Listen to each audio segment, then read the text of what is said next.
Keir Starmer says he's serious about equality. But if that's true, why is his own equality chief warning that Labour's economic plans could push hundreds of thousands of women into poverty? Today we're diving into a brewing controversy inside Labour's top team, one that's raising serious questions about whether the party is abandoning its promises to Britain's most vulnerable. When Keir Starmer came to power, he promised to be, in his words, laser-focused on poverty. He spoke about smashing the class ceiling, about giving every child a chance, and about putting fairness at the heart of government. And on the surface, it all sounds great.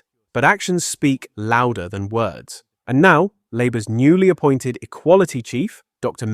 Stephenson, has publicly warned that the government's economic plans, crafted by Chancellor Rachel Reeves, will actually hurt women, not help them. The tension between Starmer's speeches and Reeves's spreadsheets is now impossible to ignore. Let's talk about Dr. Stephenson. She's not some fringe activist. She's the respected head of the Women's Budget Group, a leading feminist economic think tank. She was recently appointed by Starmer to head the Equality and Human Rights Commission, the UK's official watchdog on equality law. But before her appointment, Stephenson made waves by calling out Labour's £4.8 billion welfare cuts, saying they would push an extra 250,000 adults and 50,000 children into poverty. Worse still, she pointed out something many in government don't want to hear. Women will be hit the hardest. Why? Because women are more likely to be disabled, more likely to be carers, more likely to be in precarious, low-paid work. And Labour's cuts, she warned, target those very women. Chancellor Rachel Reeves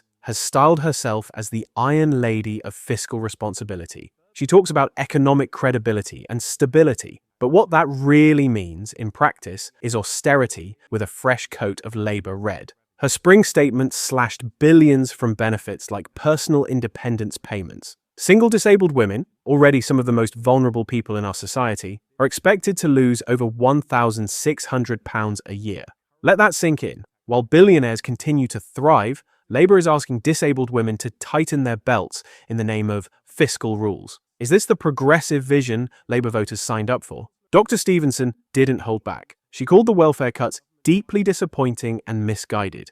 She said they could force women to quit work, care full-time for disabled family members, and fall deeper into poverty. This isn't just a policy disagreement, it's an alarm bell from inside Labour's own equality ranks. And yet Reeves and her allies insist these cuts are necessary. She claims that poverty projections are exaggerated, assuming, she says, that no one moves into work. But even if some people do, is that really a justification for forcing thousands more to the brink? To be clear, Starmer and Reeves are standing together on this. They meet every week. They say there's no split. But behind closed doors, over 30 Labour MPs are reportedly uneasy. And figures like Andy Burnham have publicly called for the disability benefit cuts to be scrapped altogether. This isn't just a technical debate about budgets, it's about Labour's soul. Will it be a party of compassion or a party of spreadsheets? A party that lifts people up or manages their decline? The appointment of Stephenson was meant to signal that Labour takes equality seriously. But it's clear,